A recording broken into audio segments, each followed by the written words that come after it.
Hello everyone, welcome to G centric. और इस lecture से हमारी नई यूनिट स्टार्ट होगी, that is unit number 8, steady state AC analysis. हर एक वर्ड का मतलब बताऊंगा। अभी थोड़ी देर में इस लेक्चर के एंड होते होते आपको सारी चीजें पता चल जाएगी। इसका नाम एसी एनालिसिस के बजाय स्टडी स्टेट एसी एनालिसिस क्यों है, एसी क्या है, सब कुछ बताऊंगा। अब बहुत सारे स्टूडेंट को एक शिकायत होती है कि सर आपने अभी तक जो पढ़ाया वो डीसी सर्किट पढ़ाया, बट उसमें थ्योरम तो पढ़ाया नहीं, है ना, टू पोर्ट तो पढ़ाया नहीं।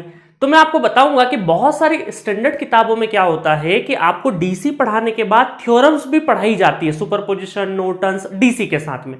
फिर एसी पढ़ाया जाता है, फिर वापस दोबारा थ्योरम पढ़ाई जाती है। तो मैं क्या कर रहा हूं, मेरा सीक्वेंस थोड़ा सा डिफरेंट है। मैंने अभी आपको सारी basic solving technique DC circuit में सिखा दी है।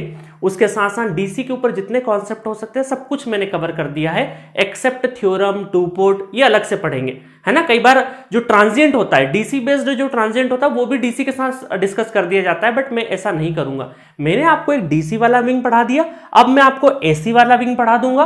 फिर मैं क्या करूंगा, जब भी मैं थ्योरम उठाऊंगा, टू पोर्ट उठाऊंगा, ट्रांजिएंट उठाऊंगा, तो उसमें एसी डीसी के मिक्स्ड कॉन्सेप्ट होंगे। क्योंकि टेक्निक सिखा दो, है ना, डीसी का टेक्निक सिखा दिया, अभी तक हम सीख गए। अब एसी का सिखा दूंगा, एसी का टेक्निक सीख गए। उसके बाद फिर हम लोग मर्जी चाहे वो टॉपिक उठाओ जिसको हम, क्योंकि डीसी एसी दोनों जानते हैं, तो कैसा भी क्वेश्चन, किसी भी थ्योरम का अगर डीसी बेस्ड क्वेश्चन है तो भी कर देंगे, थ्योरम का अगर क्वेश्चन एसी बेस्ड है तो भी कर देंगे। तो बड़ा आसान होता है। तो जो नॉर्मल आपकी स्टैंडर्ड किताबों में जिस तरीके से पैटर्न चलता है, मैं उसको ब्रेक करके अपने तरीके से पढ़ा रहा हूं, जो कि मुझे ज्यादा इफेक्टिव लगता है। और आप में से बहुत सारे लोगों ने पिछले 3-4 सालों में, और ऑफलाइन की अगर बात करें तो 7-8 सालों से आप उसको अप्रिशिएट कर रहे हो, इस कंटेंट को। और end of the network theory आपको सारी चीजें रियलाइज हो जाएगी। चलिए अब स्टार्ट करते हैं।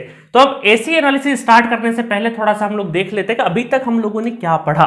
सो far our discussion has been limited up to DC circuit. ठीक है, सपोज करिए अभी तक क्या होता था कि हमारे पास एक नेटवर्क गिवन होता था। ठीक है, थोड़ी देर के लिए मैंने इसको सर्किट बोल दिया। अच्छा, इसमें हम क्या करते थे, एक इनपुट देते थे। अभी तक जो पढ़ रहे हैं उसकी बात कर रहा हूं मैं, इनपुट देते थे। ये जो इनपुट होता था ये क्या होता था, कांस्टेंट होता था। कांस्टेंट बोले या फिक्स्ड बोले, ठीक है, कांस्टेंट, या फिर इसको और टेक्निकल टर्म में अगर बात करूं तो टाइम के साथ वेरी नहीं होने वाला, that is time invariant signal. कोई भी नेटवर्क या सर्किट होता था, उसका जो इनपुट या फिर एक्साइटेशन, जो भी बोलना चाहे बोल सकते हैं। आपको बाकी एक्साइटेशन और इनपुट का मतलब मैं ऑलरेडी पहले लेक्चर में, इंट्रोडक्टरी लेक्चर में दे चुका हूं। कांस्टेंट या फिर टाइम इनवेरिएंट मतलब टाइम के साथ वेरी नहीं होने वाला सिग्नल। जस्ट लाइक अगर मैं बात करूं कि अगर आपका इनपुट ये टाइम के साथ, थोड़ी देर के लिए मैंने यहां पे वोल्टेज ले लिया, है ना, करंट, वोल्टेज कुछ भी ले सकते हैं, करंट या फिर वोल्टेज कोई भी ले सकते हैं, वो क्या रहेगा, फिक्स्ड रहेगा, कांस्टेंट रहेगा। मतलब टाइम के साथ वेरी नहीं करेगा, एक फिक्स्ड मैग्नीट्यूड के साथ। Let us suppose 2 volt voltage है या फिर 2 एम्पेयर करंट है, तो एक कांस्टेंट वोल्टेज अप्लाई करेंगे जो कि टाइम के साथ वेरी नहीं करेगा। अभी तक हम लोगों ने इनपुट में इस सर्किट में यही दिया है। तो यही हमारा क्या था, इसी को हम क्या बोलते हैं, डीसी बोलते हैं। तो अभी तक हमारा जो इनपुट था डायरेक्ट करंट, है ना, डायरेक्ट करंट मतलब कि डायरेक्टली कांस्टेंट सिग्नल, है ना। और उसको अगर थोड़ा टेक्निकल भाषा में बात करें तो टाइम इनवेरिएंट सिग्नल। अच्छा, आउटपुट क्या मिलता था हमें, जब हमने इनपुट अगर ये दिया है तो आउटपुट भी तो हमें क्या मिलेगा, आउटपुट भी तो हमें कांस्टेंट या फिर टाइम इनवेरिएंट ही मिलेगा। ठीक है, समझ में आया। अच्छा, अब इसमें होता क्या था, इसमें यह होता था कि नेटवर्क, सपोज करिए यहां पे रेजिस्टेंस जो होता था, रेजिस्टेंस तो एज इट इज रेजिस्टेंस ही रहता था। बट जब भी कभी आपको इंडक्टर मिला तो आपने क्या किया, इस इंडक्टर को शॉर्ट कर दिया, है ना। ऑलरेडी मैं इंडक्टेंस जब पढ़ाया था तो बताया था ना कि इंडक्टेंस को हम लोग अगर डीसी दे दे और स्टडी स्टेट में बोलेंगे तो क्या बोलेंगे, शॉर्ट बोलेंगे, है ना। और ऑलरेडी ये स्टडी स्टेट ही पढ़ा हम लोगों ने अभी तक। कोई ट्रांजिएंट का तो हम लोगों ने स्विचिंग बिहेवियर तो देखा ही नहीं किसी भी एलिमेंट का। तो मैं यहाँ पे बाय डिफॉल्ट हम लोग स्टडी स्टेट की, स्टडी स्टेट का मतलब है कि लॉन्ग टाइम, थोड़ा सा टाइम ज्यादा, स्विचिंग एक्शन नहीं हो, है ना। Switching action means transient, long time मतलब कि हम स्टडी स्टेट की बात कर रहे हैं।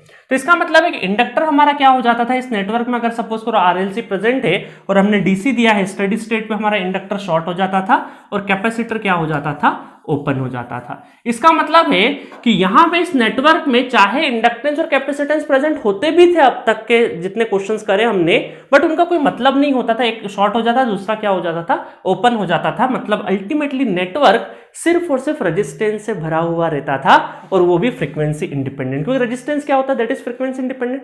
ठीक है, तो यहां पर हम ये बोलेंगे कि इंडक्टेंस और कैपेसिटेंस जो कि फ्रीक्वेंसी पर डिपेंड करते हैं वो इनएक्टिव हो जाते थे, जिसकी वजह, इनएक्टिव का मतलब शॉर्ट और ओपन वाला है ना, इनएक्टिव हटा नहीं दिया हमने, और बाकी मैंने ऑलरेडी सिग्निफिकेंस बताया कि शॉर्ट का मतलब क्या होता है, ओपन का मतलब क्या होता है, बकेट वाला एग्जांपल।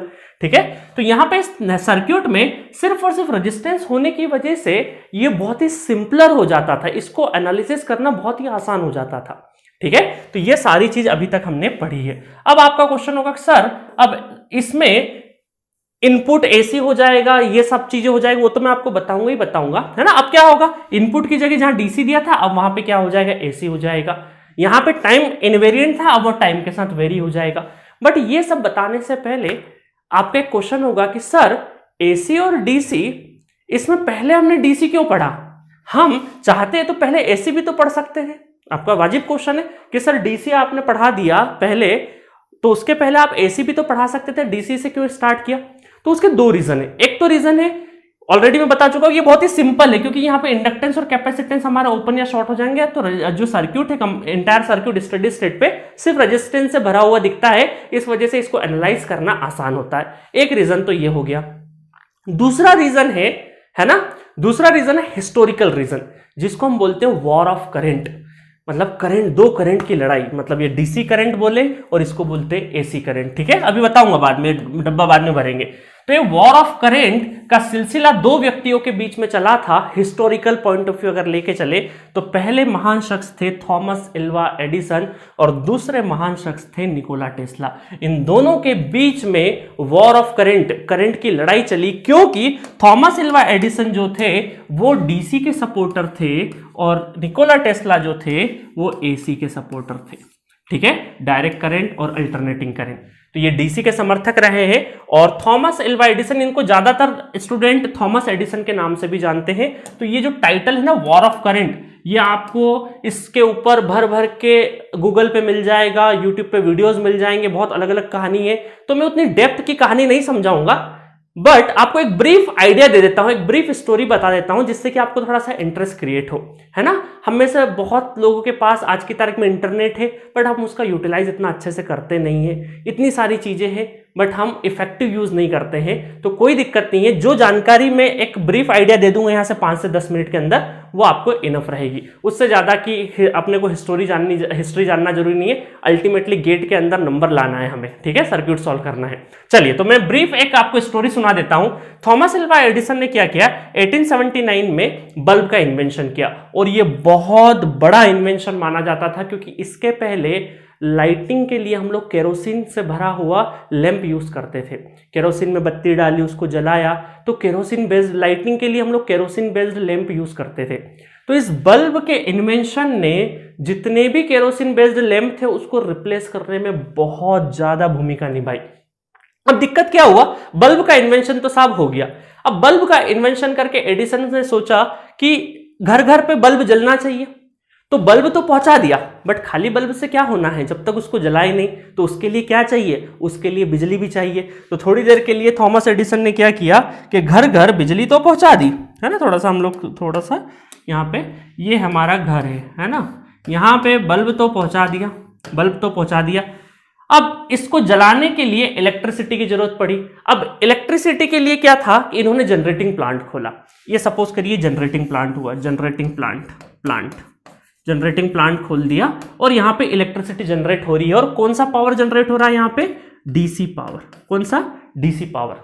अब डीसी पावर जनरेट हो रहा है और घर तक पहुंच रहा है, बट समस्या यह थी कि अगर ये घर का दूरी बहुत ज्यादा रहा तो फिर पहुंचाना मुश्किल था। क्यों, क्योंकि डीसी पावर के साथ में ये था, डीसी पावर के साथ में कि अगर लॉन्ग ज्यादा होगा ट्रांसमिशन, आपका ट्रांसमिशन अगर बहुत लंबा होगा तो उसमें लॉसेस बहुत ज्यादा हो जाएंगे, वोल्टेज ड्रॉप बहुत ज्यादा हो जाएगा, तो उस घर तक अप्रोप्रिएट बिजली नहीं पहुंचेगी, अप्रोप्रिएट वोल्टेज नहीं पहुंचेगा, जिसकी वजह से बल्ब प्रॉपरली ग्लो नहीं करेगा। और डिम बल्ब का तो कोई मतलब भी नहीं है, शॉर्ट भी हो सकता है, फ्लक्चुएशन ज्यादा है। तो इस वजह से इस डीसी पावर का लिमिटेशन क्या था कि लॉन्ग डिस्टेंस के लिए क्या था, अप्लीकेबल नहीं था। लॉन्ग डिस्टेंस के लिए फिजिबल नहीं था, लॉन्ग डिस्टेंस के लिए फिजिबल नहीं था। अब आइडिया क्या लगा, अब ये तो नहीं कर सकते कि घर घर जाके जनरेटिंग प्लांट लगा दे, ये भी नहीं कर सकते, तो ज्यादातर ये प्लांट वहीं लगाया गया जहां लोग रहते थे, ज्यादा पॉपुलेशन जहां पे डेंसिटी थी वहीं पावर प्लांट। जैसे आप किसी शहर में रहते हैं थोड़ी देर के लिए, आपका एक शहर है तो शहर के पास में या शहर के बीचों बीच आपने पावर प्लांट डाल दिया और वहां से सब लोगों को इलेक्ट्रिसिटी पहुंचा दी, तो दैट इज फाइन। बट कोई इंसान अगर 10 किलोमीटर 20 किलोमीटर 25 किलोमीटर किसी गांव या कस्बे में रहता है, किसी टाउन से दूर, तो उसको इलेक्ट्रिसिटी नहीं पहुंच पा रहा था। और शहर में भी अगर कोई कोने पे है तो उसको नहीं पहुंच पा रहा था। पहली चीज तो लॉन्ग डिस्टेंस के लिए डीसी पावर फिजिबल बिल्कुल भी नहीं था, क्योंकि वोल्टेज ड्रॉप की समस्या थी। अप्रोप्रिएट अगर वोल्टेज नहीं पहुंचेगा फिर दिक्कत थी। और बल्ब को ग्लो कराने के लिए या फिर बल्ब के साथ अगर डीसी मोटर चलाना है, अगर, क्योंकि मोटर के भी इन्वेंशन होने लगे थे, तो अगर हमें डीसी मोटर चलाना भी है तो हमें लो वोल्टेज पे ही चलाना पड़ता था। एक समस्या और क्या थी हमारे साथ में, लो वोल्टेज, क्योंकि डीसी में यहां पे वोल्टेजेस बीच बीच में क्या हो रहा था, जस्ट लाइक रेजिस्टेंस है सारे के सारे, तो वोल्टेज ड्रॉप है ना, वोल्टेज ड्रॉप बीच बीच में वोल्टेज ड्रॉप बहुत ज्यादा हो जाते थे। वोल्टेज ड्रॉप होने की वजह से अल्टीमेट डेस्टिनेशन तक पहुंचते पहुंचते इलेक्ट्रिसिटी में वोल्टेज ही नहीं होता था, है ना। फिर उसी के समानांतर इन्होंने, थॉमस एडिसन ने बहुत ज्यादा इधर इन्वेंट्री और बहुत ज्यादा पैसा और एक ड्रीम प्रोजेक्ट जैसा बहुत ज्यादा इन्वेंट्री पैसा सब कुछ लगा रखा था। और उसी के पैरेलल एक शख्स निकोला टेस्ला जो कि काम कर रहे थे एसी के ऊपर, अल्टरनेटिंग करंट के ऊपर काम कर रहे थे। उम्र में ये थॉमस एडिसन से काफी छोटे थे, इनके बीच में उम्र का भी फासला था। और उम्र का फासला है इसका मतलब ज्ञान का भी फासला था ही था, क्योंकि इन्होंने बहुत शख्सियत थी उस टाइम पे। थॉमस एडिसन का एक बहुत बड़ा नाम था, तो उनके सामने निकोला टेस्ला की उतनी वैल्यू नहीं थी। तो निकोला टेस्ला के पास पैसा भी नहीं था, तो निकोला टेस्ला एसी पे काम कर रहे थे बट पूरी तरीके से श्योर नहीं थे। बट हाँ, इनको बिलीव था कि एसी ज्यादा सुपीरियर है डीसी के, तो ये अपनी रिसर्च लेके धीरे धीरे पहुंचे। एक शख्स थे इनके बीच में, उनका नाम मैं भूल रहा हूं, उन्होंने थॉमस एडिसन को जाके बोला कि मैं 2 जीनियस साइंटिस्ट को जानता हूं या 2 जीनियस लोगों को जानता हूं, प्रॉपरली कोट नहीं है, जो भी है अप्रोप्रिएट देख लीजिएगा गूगल पे। मैं 2 जीनियस लोगों को जानता हूं, एक जिससे मैं बात कर रहा हूं और दूसरा निकोला टेस्ला। मतलब उसने कहा कि आप दोनों ही जीनियस है इनडायरेक्टली। तो उनके पैरवी करने पर थॉमस एडिसन की लैब थी, उसके अंदर निकोला टेस्ला को नौकरी मिल गई। निकोला टेस्ला ने नौकरी करते हुए अल्टरनेटिंग करंट पे काम किया और एक दिन फाइनली अपना प्रोटोटाइप जो था वो फाइनल स्टेज पे ले जाके निकोला टेस्ला ने बोला थॉमस एडिसन को कि एडिसन भाई साहब, बॉस, मैंने बना लिया है अल्टरनेटिंग करंट, आप जिस पे काम कर रहे हैं, जिस पे विश्वास जता रहे हैं डीसी, वो बेकार है। मेरा जो एसी है ना वो ज्यादा कारगर है। लॉन्ग डिस्टेंस हम आसानी से कर ले जाएंगे एसी में, डीसी में वो पॉसिबल नहीं होगा। तो थॉमस एडिसन को एक झटका सा लगा कि मेरा जूनियर आके मुझे बता रहा है कि मेरी जो जिंदगी मैंने जिसमें लगाई है वो बिल्कुल बोल सकते हैं कि नाकाबिल हो गया सब कुछ। जितना भी मैंने इन्वेंट्री, जितना भी सब कुछ, मैंने बहुत सारे लोगों से कर्ज ले रखा है। उस टाइम पे फंडिंग कंपनीज होती थी, पैसा देती थी, क्योंकि अल्टीमेटली इलेक्ट्रिसिटी को बिजनेस पॉइंट ऑफ व्यू से देखा जाता था, है ना।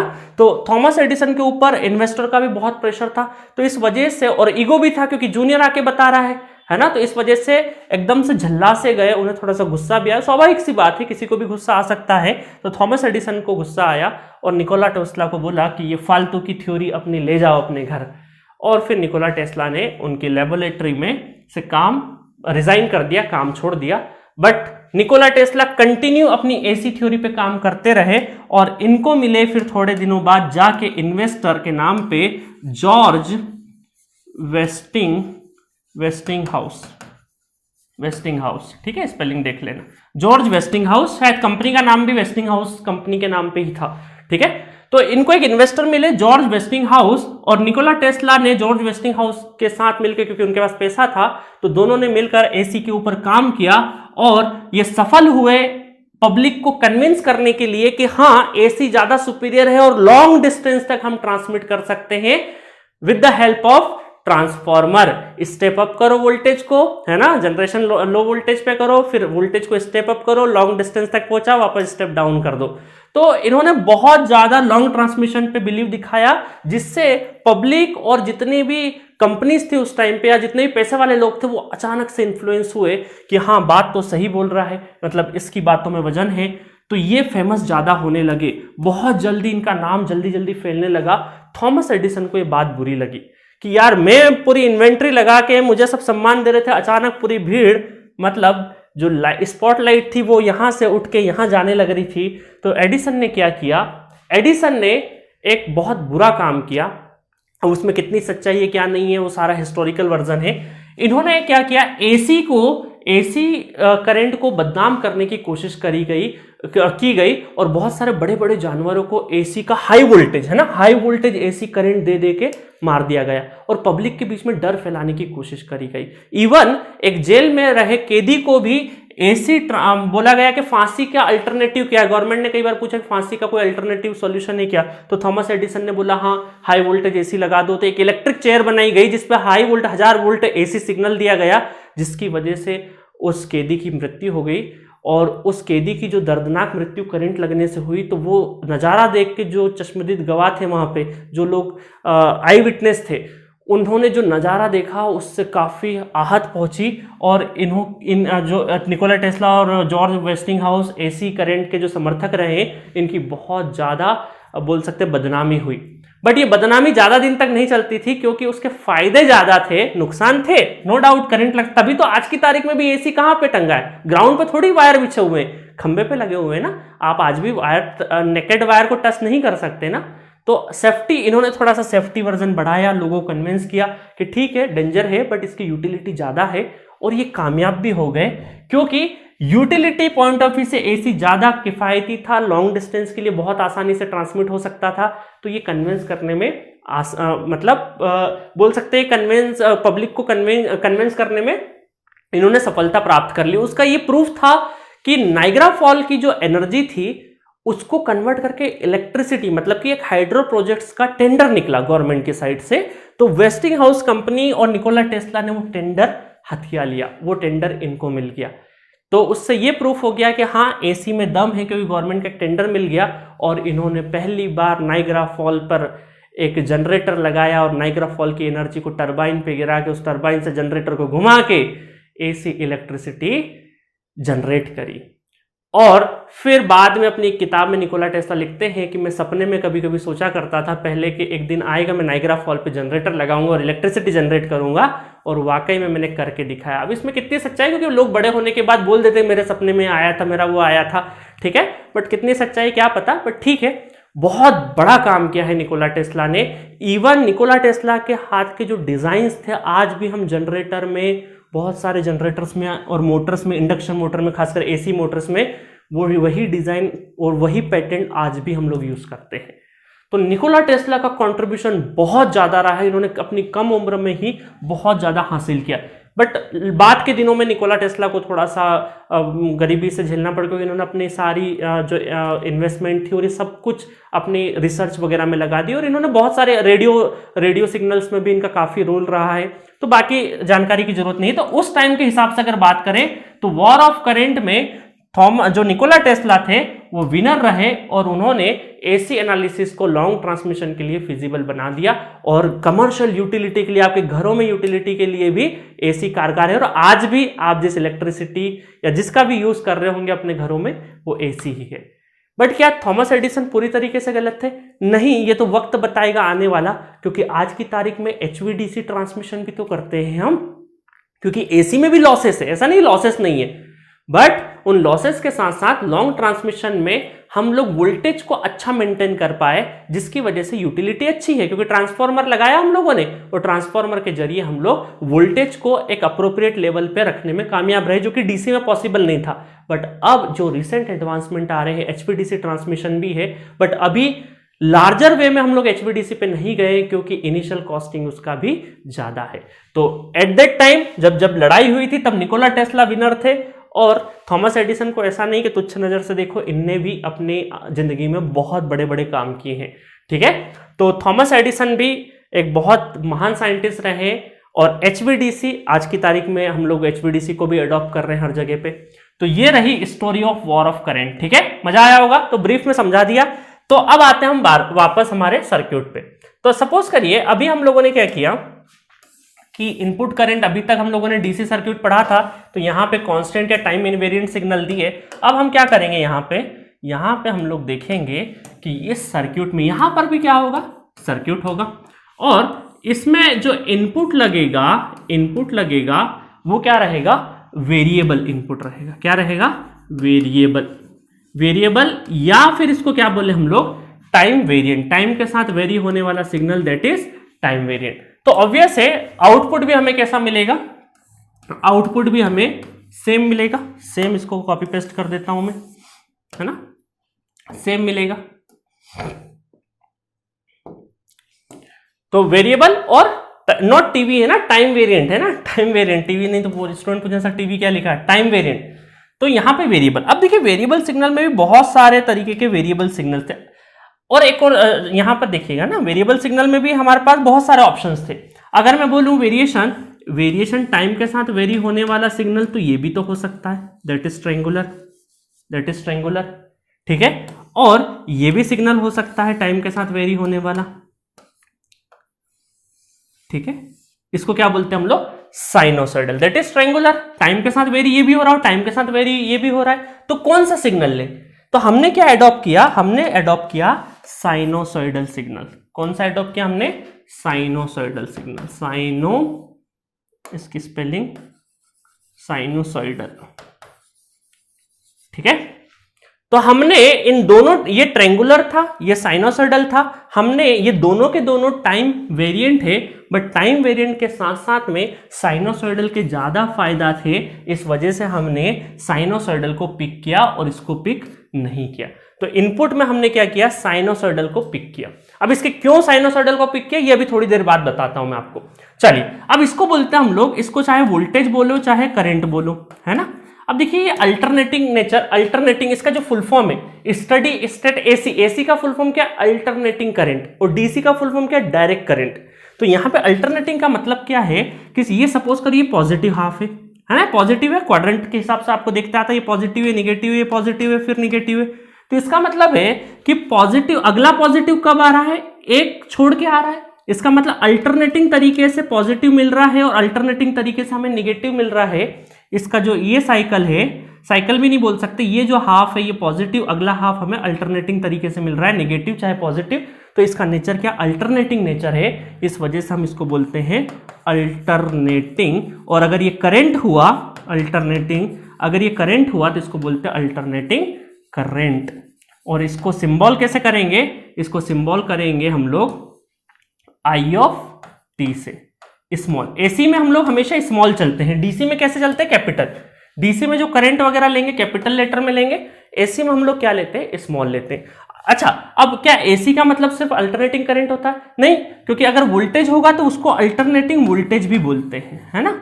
बट फेमस किससे है, करंट से फेमस है, करंट से, स्मॉल वी ऑफ टी, है ना, फंक्शन ऑफ टी, क्योंकि टाइम के साथ वेरी हो रहा है तो स्मॉल लिखा और टी लिखा, तो टाइम का फंक्शन है ना, टाइम के साथ वेरी होने वाला।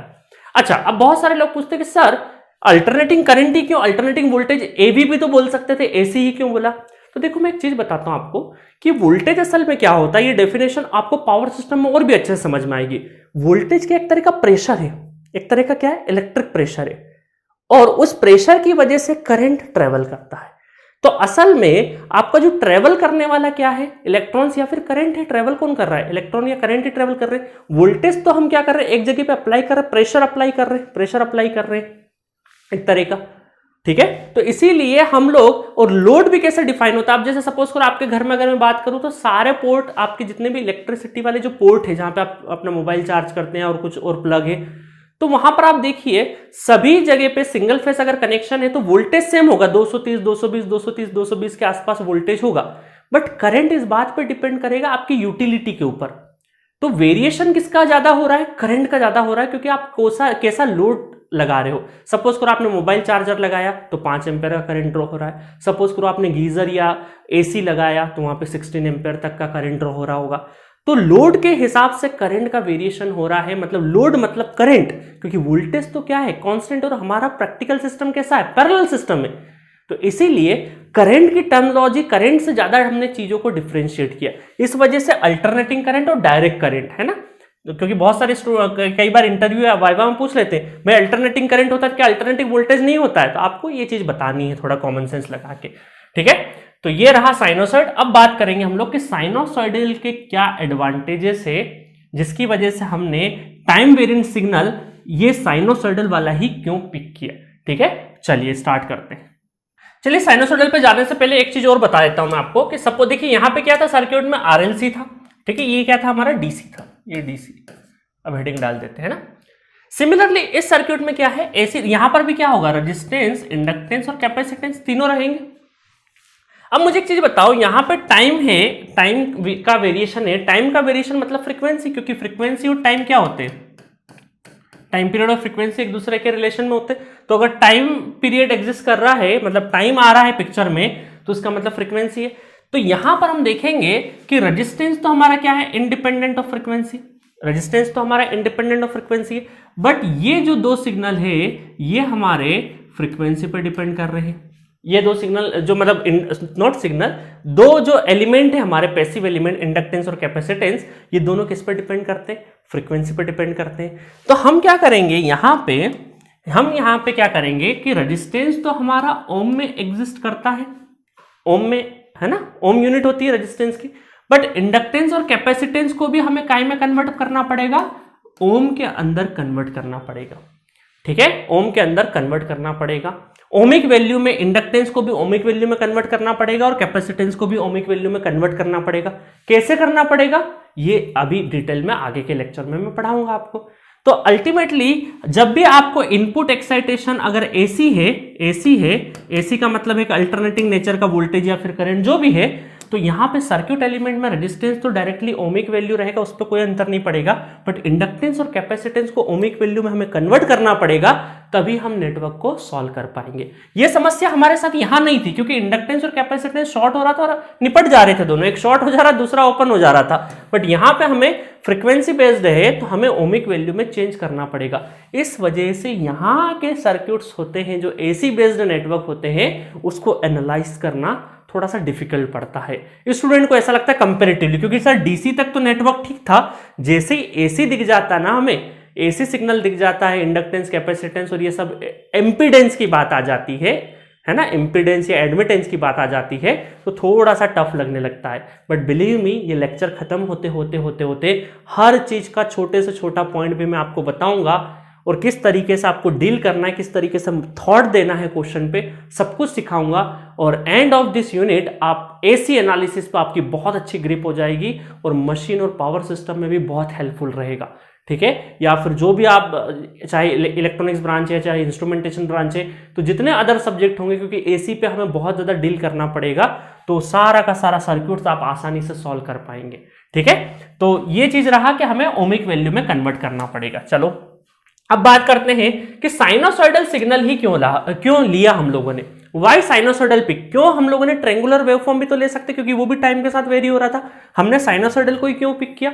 उसका एक सबसे बड़ा उदाहरण मैं आपको देता हूं कि अभी मेरी आवाज आप तक कैसे पहुंच रही है, अभी आपके कानों तक मेरी आवाज कैसे सुनाई दे रही है। आप यहां पे जो हवा में है फ्री आयन से मैं एक आवाज निकाल रहा हूं, कुछ वर्ड्स बोल रहा हूं, कुछ लैंग्वेज बोल रहा हूं, और जो आयन्स है उनमें ट्रेवल करते हुए आपके कान में डायफ्राम लगा है, उसके थ्रू आपको सुनाई दे रहा है। ये एक सिंपल मैकेनिज्म है। बट मुझे एक चीज बताइए, जो मैं आपको कोशिश कर रहा हूं बोलने की, जो सही ढंग से जो वर्ड पहुंचाने की कोशिश कर रहा हूं, अगर मैं वर्ड्स का प्रोनाउंसिएशन अच्छे से नहीं करूंगा तो क्या आपको समझ में आएगा। सिर्फ सुनाई देना इंपॉर्टेंट नहीं है, समझ में भी तो आना चाहिए, है ना। कई बार एक गूंगा व्यक्ति करता रहेगा तो आपको सुनाई तो देगा, उसकी आवाज तो सुनाई देगी, बट क्या समझ में आएगा, नहीं आएगा। तो अगर मैं अपनी टंग को स्ट्रेट कर लूं और बोलना स्टार्ट करूं तो मेरी लैंग्वेज, जिस भी लैंग्वेज या जो भी मैं वर्ड निकालना चाह रहा हूं, क्या वो निकाल पाऊंगा, नहीं निकाल पाऊंगा, क्योंकि ये जो मेरी टंग है या जो जीभ है ये तभी वर्ड निकाल पाएगी जब इसमें एक पैटर्न होगा, जब इसके अंदर क्या होगा, फ्लक्चुएशंस होगा। जीभ का मूवमेंट क्या है, इटसेल्फ अ साइनोसॉइडल। जो हमारी जबान है उसका जो मूवमेंट है वो क्या है, थोड़ा बहुत साइनोसॉइडल जैसा है, क्योंकि अगर वो हल्का सा टिल्ट नहीं होगा तो वर्ड नहीं निकलेगा। स्ट्रेट पकड़ के नहीं तो बोलने की कोशिश करिए, स्ट्रेट पकड़ लिया इसका मतलब क्या, वेरिएशन नहीं है, मतलब डीसी है ना, तो थोड़ा सा उसमें वेरिएशन लाइए तो आपका वर्ड बड़ी आसानी से निकलेगा। तो इसका मतलब है कि ये जो नेचर ने बनाया है वो खुद साइनोसॉइडल है, तो इसका मतलब हम ये बोल सकते हैं कि नेचर इटसेल्फ कैरेक्टरिस्टिक्सली साइनोसॉइडल। जैसे हम लोग समंदर पे देखें तो जो लहरें आती है वो भी एक साइनोसॉइडल पैटर्न जैसी होती है। अगर हम लोग किसी रस्सी को दो लोग खींच के इस तरीके से अगर उसको रोटेट करते हैं तो उसमें भी क्या है, एक साइनोसॉइडल पैटर्न होता है। पेंडुलम, मोशन ऑफ पेंडुलम, आप 11th 12th में उसका डेरिवेशन भी कर रहे, साइनोसॉइडल निकला था डेरिवेशन, तो मोशन ऑफ पेंडुलम वो भी क्या है, साइनोसॉइडल है। तो नेचर में ऐसे ढेरों हजारों एग्जांपल्स है जो साइनोसॉइडल बिहेवियर को सपोर्ट करते हैं। हमारा लाइफ साइकिल यार, है ना, हमारा लाइफ साइकिल, हमें कभी प्रिपरेशन में मोटिवेशन होता है, कभी डिमोटिवेशन, मोटिवेशन डिमोटिवेशन, है ना, तो ये ऐसे चलता है ना, स्लोली स्लोली वेरिएशन होता है, ऐसा ट्रेंगुलर थोड़ी होता है ना। तो हमारा क्या है, मोटिवेशन डिमोटिवेशन, मोटिवेशन डिमोटिवेशन, अमीरी गरीबी, पैसा है नहीं है ना, अच्छा मूड है खराब मूड है, तो हर चीज जो चीज पैटर्न, जो भी पैटर्न होता है वो एक तरह का साइनोसॉइडल, सडन चेंज नहीं होता है। हाँ, किसी किसी की लाइफ में हो सकता है, बट ज्यादातर साइनोसॉइडल पैटर्न पे ही चीजें चलती है। तो मैंने यहाँ पे, चलो ये तो बातें रही सारी इमोशनल कनेक्टेड या नेचर को लेके। अब मैं अगर कुछ टेक्निकल बात करूँ तो इंटीग्रेशन डिफरेंशिएशन हो गया आपका, बहुत सारे पॉइंट्स है यहाँ पे, वन बाय वन सब पे डिस्कस करते हैं। कि मैंने नेचर के बारे में तो लिख दिया, इजी टू जनरेट और easy to transmit. Sinusoidal signals को, साइनोसॉइडल का मतलब साइन और कॉस दोनों है ना, सिर्फ साइन नहीं, साइन और कॉस दोनों है। तो इजी टू जनरेट और इजी टू ट्रांसमिट, जनरेट करना भी आसान है और ट्रांसमिट करना भी आसान है। According to Fourier series any periodic waveform can be represented in terms of sinusoidal. तो आपने देखा होगा पीरियोडिक सिग्नल जितने भी होते हैं उनको आसानी से ऐड कर सकते हैं, अगर साइनोसॉइडल या कॉस या साइन में है तो, और आसानी से रिप्रेजेंट कर सकते हैं हम लोग, ठीक है। Mathematical handling of sinusoidal is easy, like आपका इंटीग्रेशन और डिफरेंशिएशन है, तो साइन का डिफरेंशिएशन क्या हो गया, कॉस हो गया, कॉस का क्या हो गया, माइनस साइन हो गया। तो आपका कॉस और साइन और कोस का जो इंटीग्रेशन और डिफरेंशिएशन है वो बहुत ईजी है। और फिफ्थ पॉइंट है एलटीआई सिस्टम। देखिए अभी आप कंट्रोल सिस्टम में जब आओगे, पढ़ोगे आगे, तो ये एलटीआई सिस्टम पढ़ोगे, सिग्नल और कंट्रोल में ये वाली टर्मिनोलॉजी बार बार आएगी। एलटीआई का मतलब है लीनियर टाइम इनवेरिएंट सिस्टम।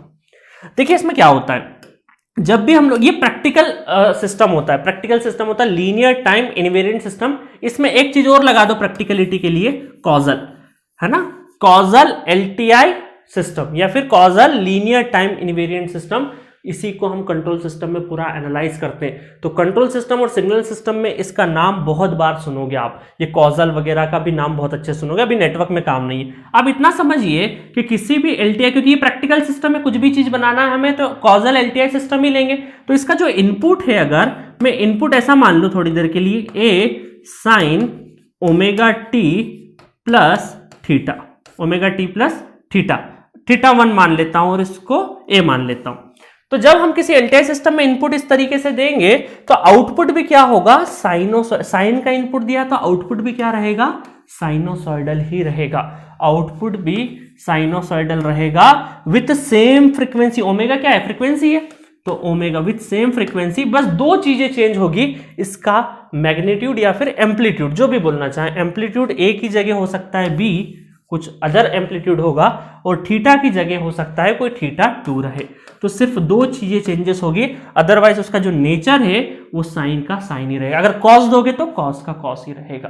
तो इसका मतलब है एलटीआई सिस्टम में, कॉजल एलटीआई सिस्टम में इनपुट अगर साइन है तो आउटपुट भी साइन रहेगा, एक्सेप्ट उसका एम्पलीट्यूड और एंगल, ठीक है। तो ये सारी चीजें आपको ध्यान में रखना है, इसीलिए हमने साइनोसॉइडल पिक किया है। आप अगर देखें अपने कंट्रोल सिस्टम में, अगर थोड़ा बहुत पढ़ा हो कभी, वैसे तो आगे पढ़ोगे, तो आप सबसे स्टेबल सिस्टम हमारा होता है सेकेंड ऑर्डर सिस्टम।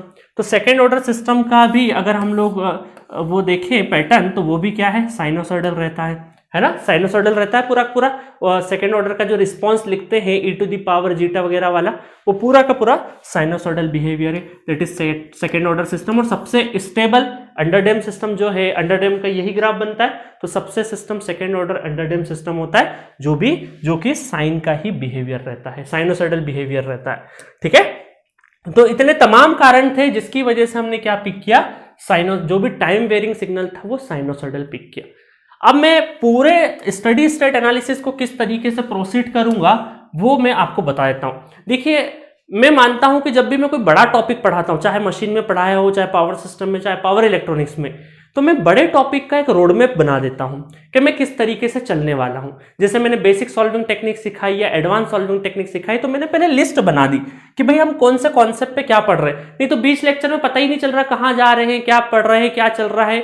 ये समझना बहुत जरूरी, प्लानिंग बहुत जरूरी है ना, क्योंकि कॉन्सेप्ट आपके दिमाग में एकदम लाइब्रेरी जैसे जमे होने चाहिए। तो हम इस स्टडी स्टेट एसी एनालिसिस, अब देखिए एसी का मतलब तो समझ में आ गया क्या था। स्टडी स्टेट का मतलब है कि हम लोग लॉन्ग टाइम के लिए बात कर रहे हैं, लॉन्ग टाइम के लिए, नॉट ट्रांजिएंट स्विचिंग बिहेवियर की बात नहीं कर रहे, लॉन्ग टाइम की बात कर रहे हैं। स्टडी स्टेट का मतलब है कि ideally T equal to infinite या फिर स्टडी स्टेट लॉन्ग टाइम। तो हम लोग लॉन्ग टाइम पे जो स्टडी स्टेट बिहेवियर है वो देखेंगे। अदरवाइज एसी में ट्रांजिएंट बिहेवियर भी होता है, वो हम लोग ट्रांजिएंट एनालिसिस में देखेंगे। ठीक है, चलिए, बहुत इंपॉर्टेंट नहीं है गेट एग्जामिनेशन के लिए। एसी ट्रांजिएंट बहुत ज्यादा सिलेबस में नहीं आता, डीसी ट्रांजिएंट ही आता है सिलेबस में, बट फिर भी हम लोग इस बार एसी ट्रांजिएंट भी थोड़ी सी निगाह मार लेंगे। चलिए, तो ये पूरा एनालिसिस कैसे चलने वाला है, सबसे पहले मैं बताऊंगा साइनोसॉइडल सिग्नल के बारे में, टाइम पीरियड, फ्रीक्वेंसी, ओमेगा क्या होता है, सब कुछ बताऊंगा, छोटी से छोटी चीज भी बताऊंगा। ठीक है, उसके बाद बेसिक ट्रिग्नोमेट्री कॉन्सेप्ट। ये टॉपिक मैंने इसलिए डाला है कि बहुत सारे स्टूडेंट को क्या होता है कि एसी एनालिसिस इसलिए समझ में नहीं आता है कि उनको बेसिक मैथमेटिक्स के फॉर्मूले याद नहीं होते। जो बेसिक ट्रिग्नोमेट्री की, इस एंगल का क्या होगा, रोटेशन कैसे होगा, 225 एंगल अगर एंगल लिखना है मुझे तो कहां पे आएगा। तो बहुत सारे बेसिक ट्रिग्नोमेट्री फॉर्मूले का लैक होने की वजह से भी एक चीज समझ में नहीं आती है। इसी वजह से मैं बेसिक ट्रिग्नोमेट्री कॉन्सेप्ट भी आपको सिखाऊंगा, क्योंकि बहुत सारे स्टूडेंट मुझे डिप्लोमा वाले भी सुनते हैं, जो असिस्टेंट प्रोफेसर की तैयारी कर रहे हैं वो भी सुनते हैं। तो बहुत सारे बेसिक उनका जो एजुकेशनल बैकग्राउंड इतना अच्छा नहीं रहा भी तो भूल जाते हैं हम लोग, कोई भी भूल जाता है। तो बेसिक ट्रिग्नोमेट्री कॉन्सेप्ट में डिस्कस कर दूंगा। तीसरा है average value, RMS value. Average value, RMS value भी बहुत इंपॉर्टेंट है, ये अगेन आप सिग्नल सिस्टम में भी निकालोगे। ठीक है, बट फिर भी मैं यहां पे न्यूमेरिकल कराऊंगा और बताऊंगा एवरेज वैल्यू क्या है और आरएमएस वैल्यू क्या होती है। Then form factor, peak factor, इनको भी देखेंगे। इंट्रोडक्शन ऑफ फेजर्स, तो ये बहुत इंपॉर्टेंट है। अगर यहां पे जितना भी फेजर का जो बेसिक है कि फेजर असल में बनते कैसे हैं, स्टार्ट कैसे होते हैं और फेजर का क्या यूटिलिटी है, कैसे ये एग्जिस्टेंस में आए, सब कुछ मैं बताने वाला हूं यहाँ पे। तो फेजर का पूरा इंट्रोडक्शन लेंगे। उसके बाद हम इंस्टेंटेनियस एंड एवरेज पावर, दोनों पावर के बारे में देखेंगे। Then phasor relationship of circuit element. अब सर्किट एलिमेंट का मतलब क्या है कि हम लोग यहाँ पे देखेंगे फेजर अलग अलग, आर का देखेंगे, आरएल का देखेंगे, आरसी का देखेंगे, आरएलसी का देखेंगे। ठीक है, अगेन फिर कॉम्बिनेशन, इन दोनों के पैरेलल कॉम्बिनेशन, इन दोनों के series combination, series parallel combination भी देखेंगे और इनके इंडिविजुअल एल और सी भी देखेंगे। तो जितने भी पॉसिबल सर्किट बन सकते हैं आरएलसी से मिलकर, जितने भी पॉसिबल नेटवर्क बन सकते हैं आरएलसी से मिलके, सबका मैथमेटिकल एनालिसिस भी करेंगे और फेजर एनालिसिस भी करेंगे। ठीक है, चलिए next very important, power and power factor, ये भी बहुत इंपॉर्टेंट है। देखिए ये जितना पोर्शन मैं यहां से फेजर से बताऊंगा ना, अगर ये आपने बहुत अच्छे से समझ लिया तो आपको मशीन और पावर सिस्टम में बहुत ज्यादा हेल्प करने वाला है, खासकर इलेक्ट्रिकल स्टूडेंट के लिए, क्योंकि ये सारा चीज अगर बेसिक्स आपको यहाँ क्लियर है तो मशीन पावर सिस्टम में दिक्कत जरा भी नहीं आएगी। ठीक है, नेक्स्ट है हमारा last important, GATE and non GATE numerical. तो ढेर सारे हम न्यूमेरिकल देखने वाले हैं, जिससे कि सारे कॉन्सेप्ट आप न्यूमेरिकल से करोगे तब ज्यादा बेहतर फीलिंग आएगी। हाँ, बीच बीच में जहां जहां मुझे लगेगा वहां तो मैं न्यूमेरिकल कराऊंगा, बट अल्टीमेटली लास्ट में मैं सबका एक कॉमन न्यूमेरिकल सेक्शन लूंगा जिसमें बहुत अच्छे न्यूमेरिकल हम लोग देखेंगे। ठीक है, तो मजा आया होगा आपको, इस पूरे सेगमेंट में अच्छा लग रहा होगा कि पूरे 10 पॉइंट हम लोग आने वाले 10 से 15 लेक्चर्स के अंदर पढ़ने वाले हैं। ठीक है, तो जो लोग YouTube पे देख रहे होंगे तो ऑब्वियस है कि सारी प्लेलिस्ट आपकी YouTube पे नहीं आएगी, क्योंकि YouTube पे सिर्फ और सिर्फ डेमो लेक्चर चल रहे हैं। फुल अगर आपको पढ़ना है तो जी सेंटर का एप्लीकेशन डाउनलोड करिए, मात्र 250 रुपए में, 250 भी पूरे नहीं है, 249 रुपीज में पूरा entire network theory with PDF notes available है। ठीक है, तो वहां जाके थोड़ा सा कंट्रीब्यूट करिए और वहां से पढ़िएगा।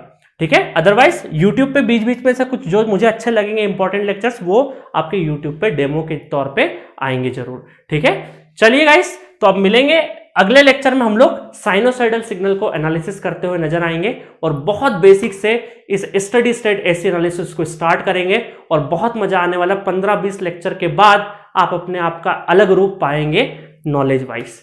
ठीक है, ओके, थैंक यू।